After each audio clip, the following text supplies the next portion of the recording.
আসসালামু আলাইকুম আপুরা ভাইয়ারা, সবাই কি তখন ভালো আছেন? আলহামদুলিল্লাহ, আমিও ভালো আছি। আজ সহজভাবে শীতের এই পিঠার রেসিপি নিয়ে চলে আসলাম।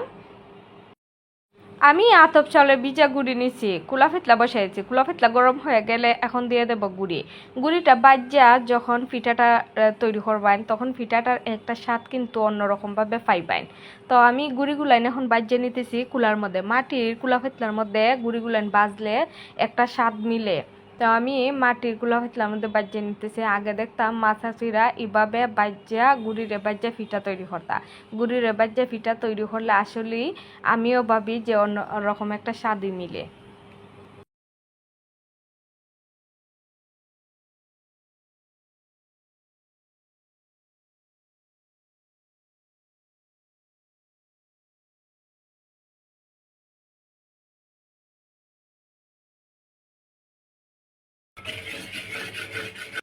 আমার চাউলের ভিজা গুঁড়িটা ভাজা হয়ে গেছে, এখন আমি চুলাতে চলে যাব। পাতিল বসায় পানি দিয়ে দিচ্ছি, স্বাদ অনুযায়ী দিয়ে দিচ্ছি লবণ। আর এখন আমি পুরোপুরি পানিতে যখন বলক চলে আসবে তখন আতপ চাউলের ভিজা গুঁড়িটাতে বাজ্যা রাখছিলাম, এই গুঁড়িটা দিয়ে একটা ব্যাটার তৈরি হইরা নিব। চাউলের গুঁড়িরে বাজ্যা যখন একটা ডু তৈরি করবেন তখন দেখবেন ডুর মধ্যে একটা কিন্তু গ্রান আসে। এই গ্রানটা কিন্তু সবচেয়ে বেশি ভালো লাগে, আর পিঠার ডুটা কিন্তু একবারে সফট হয়। এইভাবে ডুটা তৈরি করার চেষ্টা করুন, করলে পর পিঠা তৈরি করলে পর কিন্তু পিঠা খাইতে বেশি ভালো লাগে।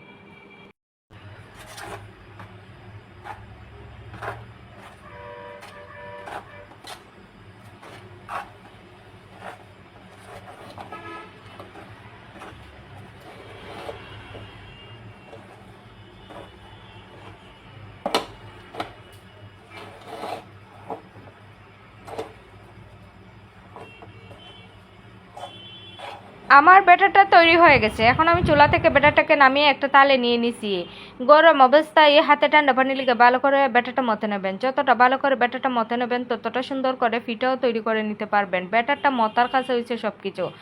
ভালো করে মতে নিলে কিন্তু পিঠাটা ডুটা কিন্তু ফেটে যাবে না, আর খুব সুন্দর পিঠা তৈরি করে নিতে পারেন আর সহজেই ঝামেলা ছাড়া।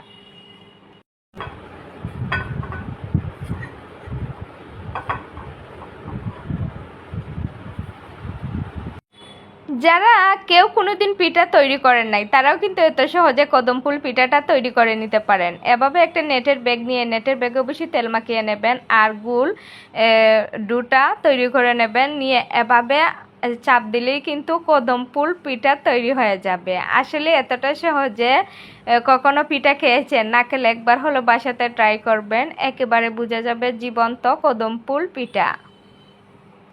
আমি যেভাবে আপনাদেরকে দেখিয়ে দিতেছি এভাবেই কিন্তু এই পিঠাটা তৈরি করে নেবেন। দেখেন কতটা সুন্দর করে একটা পিঠা তৈরি করে নিলাম। আমি আরেকটা পিঠা তৈরি করে নেব। এতটা সহজে কখনো পিঠা খেয়েছেন কিনা জানি না, একটুও সময় লাগে না, খুবই কম সময়ে এই পিঠা তৈরি করে নিতে পারেন। প্লিজ আপুরা ভাইয়ারা চ্যানেলটা সাবস্ক্রাইব করে পাশে থাকুন, লাইক কমেন্ট করুন, আর ভালো লাগলে ভিডিওটা শেয়ার করে দিন প্লিজ প্লিজ আপুরা ভাইয়ারা। শীতের এই সিজনে কদম ফুল পিঠা খাইতে কার না বেশি ভালো লাগে। আপনারা এই পিঠাটা যেভাবে খাইতে চান সেভাবেই কিন্তু খাইতে পারবেন।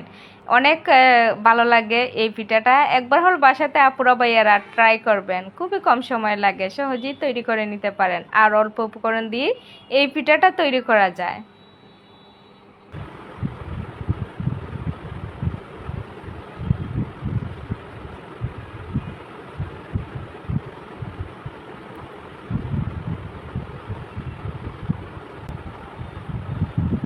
আমি অনেকগুলা কদম ফুল পিঠা তৈরি করে নিলাম খুবই সহজে আর কম সময়ে ঝামেলা ছাড়া। চুলাতে পাতিলের মধ্যে পানি দিয়ে দিছি, দিয়ে দেওয়ার পরে ছিদ্রযুক্ত তালও কিন্তু আমি পিঠাগুলাই দিয়ে দিছি, কলা পাতার উপরে দিছি। কলা পাতার একটা ফ্লেভার পিঠার মধ্যে লাগলে কিন্তু খুব বেশি ভালো লাগে খাইতে পিঠাটা। তো পিঠাটার ডাকনা দিয়ে দিলাম, ডাকনা না দিলে ভাপটা বের হয়ে যাবে। পিঠাগুলোই আমার হয়ে গেছে, এখন আমি চুলা থেকে নামিয়ে নেব। বেশি একটা সময় লাগে না, 7-8 মিনিট সময় লাগে পিঠা সিদ্ধ হইতে। আমি পিঠাগুলো সিদ্ধ দিয়ে দিছি। সিদ্ধ করা পিঠা আমার খাইতে বেশি ভালো লাগে। আর গুড়ের শিরা দিয়ে দিব পিঠার উপরে, তো একটা সুন্দর ফ্লেভার আসবে। পিঠাটা দেখতে যতটা লোভনীয় লাগতেছে, খাইতেও দুর্দান্ত স্বাদ। আর যারা মুখরোচকভাবে পিঠা খাইতে চান তারা তেলবাজ্জা কয়েকটা পিঠা খাইতে পারেন, আর দুধও ভিজিয়ে নিয়েও খাইতে পারেন। যেভাবে মন চায় এইভাবে খাইতে পারবেন।